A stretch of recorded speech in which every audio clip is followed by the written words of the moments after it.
As-tu tendance à considérer que tes réussites sont dues purement à la chance? C'est quelque chose que je vois quand même assez souvent et que j'ai tendance moi-même à faire.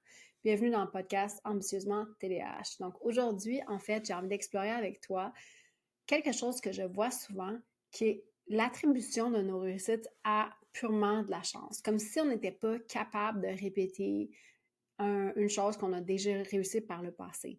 Et ça, en fait, je considère que c'est une bien mauvaise habitude.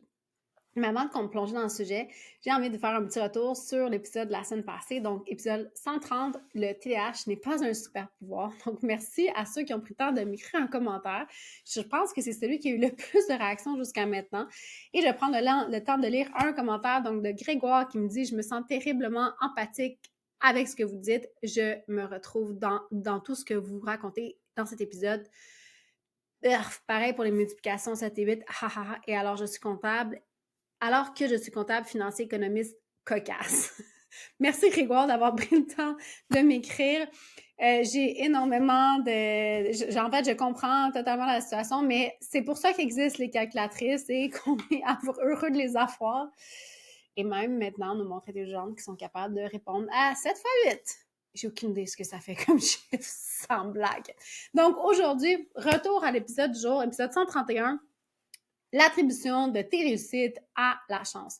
C'est quelque chose que j'ai tendance à voir souvent, pas que j'ai tendance, que je vois souvent, mais que j'ai tendance à faire moi-même.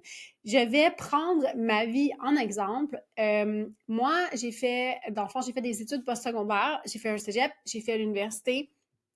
Le cégep, pour ceux qui ne sont pas au Québec, c'est des études après l'équivalent du lycée. Donc, c'est entre le cégep, entre l'université et ce que nous, on appelle le secondaire ici. Et dans le fond, quand je parle de ça, je suis tout le temps en train de justifier le fait qu'en fait, ça ne vaut rien. Et mon conjoint me répète, désolé, mon conjoint me répète que mais en fait, ça vaut quelque chose. C'est pas vrai que ça vaut rien, mais moi, j'ai tendance à considérer que parce que je l'ai pas fait en 3 ans, mais je l'ai fait en 4 ans, ou parce que toutes sortes de raisons, ça ne vaut rien. Mais dans la réalité, j'ai réussi mon baccalauréat comme tous les autres qui l'ont fait, comme tous ceux qui ont obtenu un bac, peu importe la formation, peu importe le programme utilisé. Donc, en fait, moi, ce que j'en constate avec ça, c'est que j'ai tendance à ne pas être fière de ça. Je ne suis pas fière de mon baccalauréat, je ne suis pas fière des entreprises que j'ai réussi, de l'entreprise, la première entreprise que j'ai montée, je suis pas vraiment fière non plus du podcast. C'est pas vrai. Je suis fière du podcast parce que je travaille activement à défaire cette façon-là de penser que tout est dû à la chance. J'ai un peu cette pensée-là dichotomique ou en tout cas opposée qui dit que mes réussites sont attribuées uniquement à la chance et mes échecs ou mes défis sont attribués 100% à moi.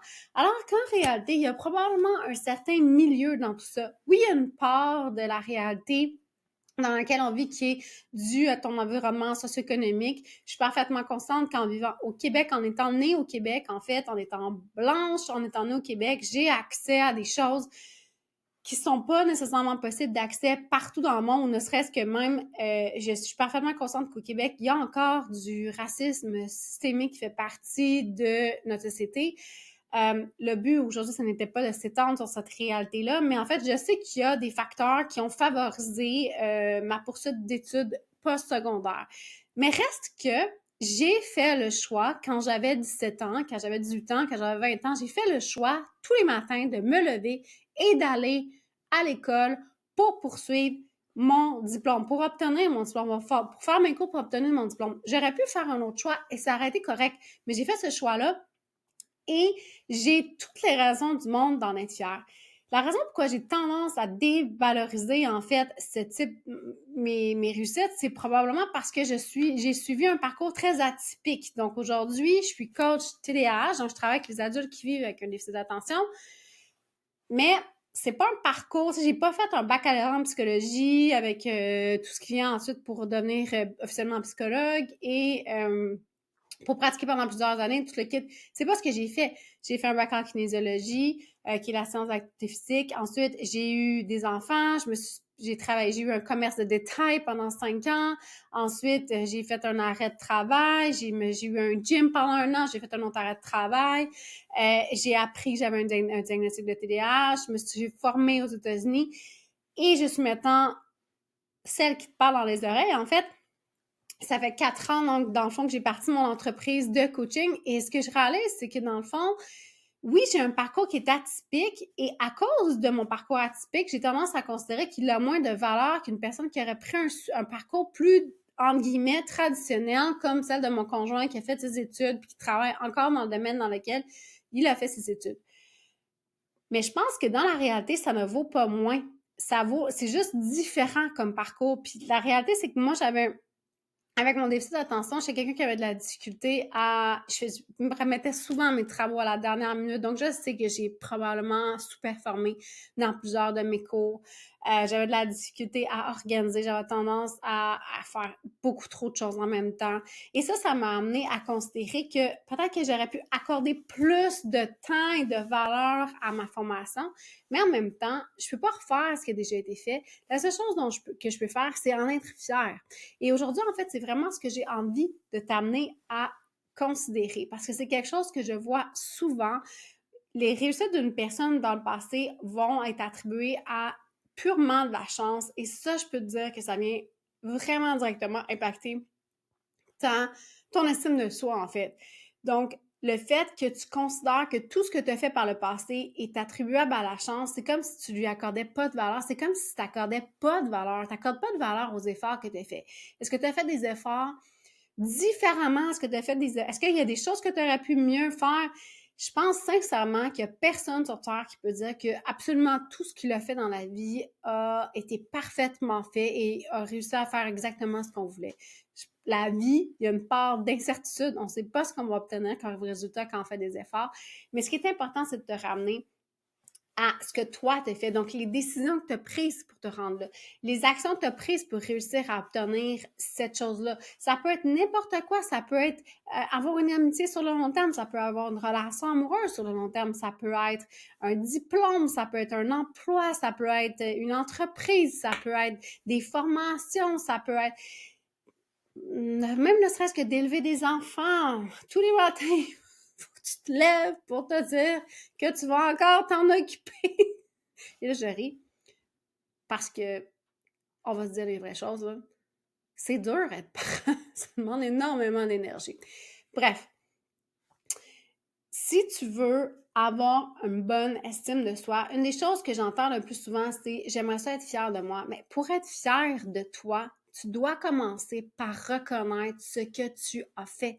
Donc, les réussites que tu as réussi à faire. Il faut que tu arrêtes de regarder les choses en disant « voilà la preuve pourquoi ». Parce qu'il va y avoir un écart entre ce que tu as fait et ce que tu aurais voulu faire. OK? Ça, c'est sûr qu'il va en avoir un écart.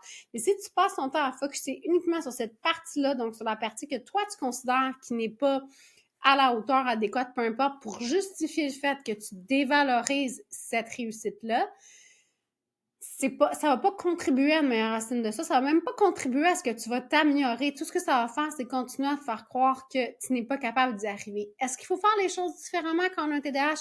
Tout à fait. Je suis là pour ça. Puis c'est pour ça que toutes les semaines, j'essaie de t'amener des solutions, des stratégies, des pistes de réflexion pour t'aider à mieux te comprendre.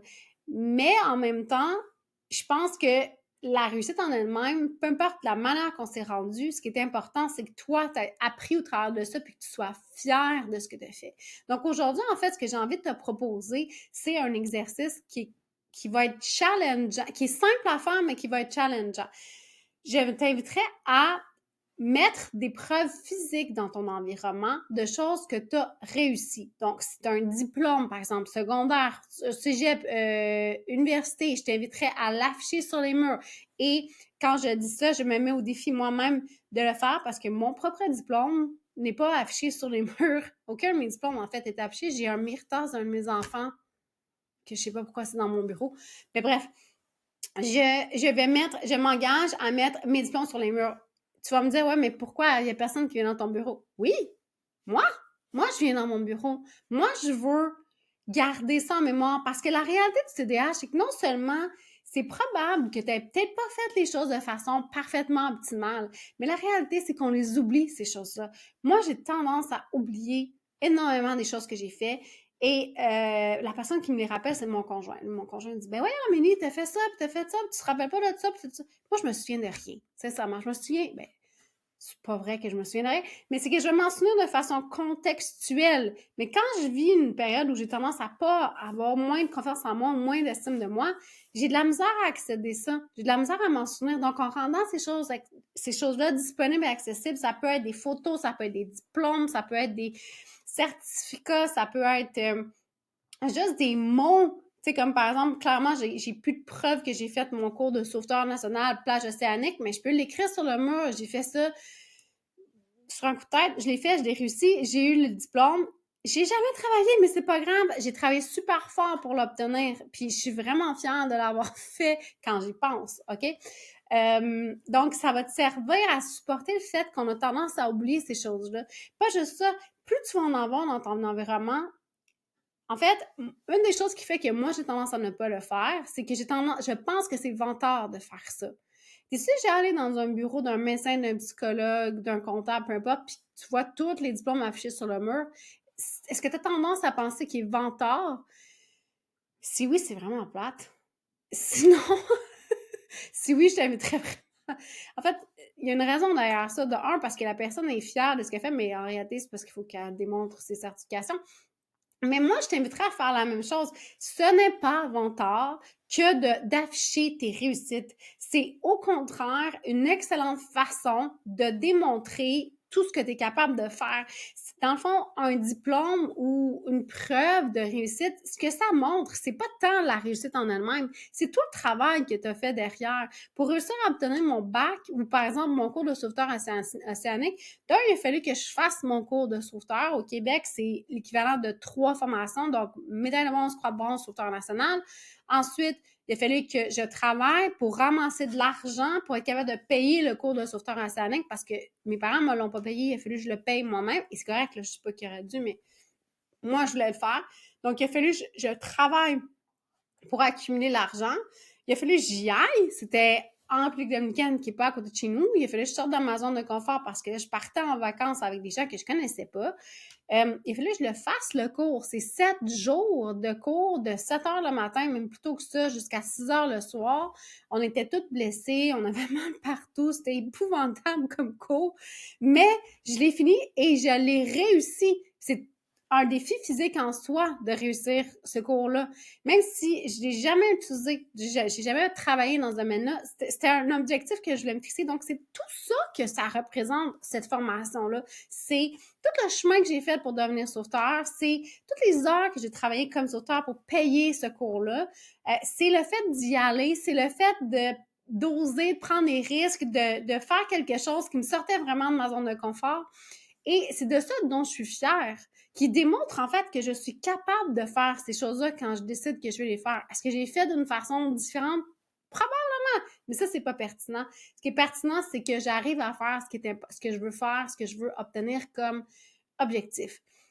Donc, je vais vraiment t'inviter cette semaine à mettre ça disponible dans ton environnement. Donc, probablement que tu as déjà une sorte de vision board. Ça, c'est où tu veux t'en aller, mais j'aimerais aussi que tu prennes le temps de te faire un tableau où, en fait, tu vois les réussites que tu as fait et c'est un tableau évolutif. Donc, j'aimerais ça qu'au fur et à mesure que tu t'en souviens ou que tu arrives devant des preuves, tu puisses les ajouter et le bonifier au fur et à mesure que ça t'arrive. Parce que c'est avec ça que tu vas challenger ton discours interne de « je suis jamais capable de rien faire, ça vaut même pas la peine, c'est juste de la chance ». Parce que moi, je te le garantis, si tu as réussi toutes ces choses-là, c'est pas juste de la chance. Il y a peut-être une part de chance, comme de la génétique, tu sais. La génétique, c'est une part de chance. Mais dans la réalité, il y a aussi énormément de travail derrière ça. Il y a aussi énormément d'engagement de ta part pour réussir à atteindre cet objectif-là. Est-ce que tu as remis tes choses en temps? Est-ce que c'était... Ça se gère maintenant que tu sais comment tu fonctionnes. Mais j'aimerais ça que tu prennes le temps cette semaine de reconnaître ce que tu as fait, de reconnaître les choses que tu as réussi à accomplir dans ta vie. Puis avec ça, tu vas tranquillement, pas vite, construire ton estime de soi, ton estime de toi, pardon, et refaire ce discours-là. Parce que je te jure que quand je vois une personne qui débarque dans mon bureau virtuel et qui n'arrive pas à reconnaître ses compétences, et ça, là, dis-toi pas, ah ben oui, mais tu sais, je te jure, je vois ça, peu importe le niveau de formation, je vois ça, peu importe le niveau d'accomplissement de la personne dans son travail ou dans son entreprise, je te dirais que c'est pratiquement unanime, les gens ne se sentent pas légitimes dans ce qu'ils font parce que, veut pas, ils sont en retard dans certaines choses, ils ont tendance à être désorganisés, ils ont tendance à procrastiner, ils vont peut-être passer à côté de certaines occasions, ils pourraient peut-être pousser leur entreprise plus loin que où est-ce qu'elle est présentement. Mais la réalité, c'est que c'est en grande partie parce qu'on focus sur une version idéalisée de nous-mêmes, puis on pense que tout ce qui est en bas de cette version idéalisée-là, ça ne vaut rien. Moi, je suis là pour te dire que, en fait, ce qu'on veut, c'est reconnaître ce que tu as réussi à faire. Donc, l'exercice de cette semaine, si tu as envie de la faire, c'est de prendre le temps de trouver des preuves de ce que tu as réussi à faire et de les afficher dans ton environnement de vie ou de travail, l'environnement où tu as tendance à passer le plus de temps, pour l'utiliser comme preuve que tu es vraiment hot. Tu es probablement beaucoup plus capable de faire les choses que tu penses. C'est peut-être juste que tu as tendance un petit peu à l'oublier. Donc, j'espère, si tu as envie en fait de partager avec moi ce que tu as fait, tu peux me l'envoyer par mon site web, donc amelievieille.com. Tu peux m'envoyer une photo par courriel. Je ne suis toujours pas très active sur les réseaux sociaux et je ne sais pas trop si je vais y retourner, donc passe ça par là. Si tu as envie de travailler cette chose-là, tu peux venir me rejoindre sur mon site internet. Je t'invite fortement à t'inscrire à l'infolette parce que je pars un défi de gestion de ta dopamine de 45 jours pour la mi-avril. Donc, ça va commencer le 22 avril. Donc, si tu veux t'inscrire, si tu veux participer, si ça t'intéresse, inscris-toi à l'infolette. Toutes les informations vont sortir par là. Ça va être également disponible sur mon site web, amelielveillé.com. Et si jamais tu as aimé cet épisode-là, je t'inviterai à le partager, à commenter, à me laisser un review ou me laisser 5 étoiles ou thumbs up, je ne sais pas comment on appelle ça. Ça m'aide énormément à faire connaître le podcast et merci encore pour tous les retours que j'ai eus la semaine dernière. C'est énormément apprécié. Ceux qui ont pris le temps de m'écrire par courriel ou sur la plateforme Spotify, ça m'a fait énormément plaisir. C'est vraiment un petit peu comme ma paye pour moi. Quand tu prends le temps de venir me dire « Hey, Amélie, j'ai aimé ça, ce que tu as fait », ça me fait vraiment plaisir parce que c'est sûr que je suis toujours contente de voir que tu écoutes mes épisodes, mais quand quelqu'un prend le temps de venir me laisser un commentaire, c'est encore plus... il y a encore un peu plus gros pic de dopamine. Donc voilà, fait que si tu veux plus de détails sur le défi Gère ta dopamine, tu peux aller sur mon site web. Sinon, on se revoit la semaine prochaine et j'ai hâte de voir ce que tu as créé avec tes réussites qui vont être affichées sur ton mur. Sur ce, je te souhaite une très belle semaine.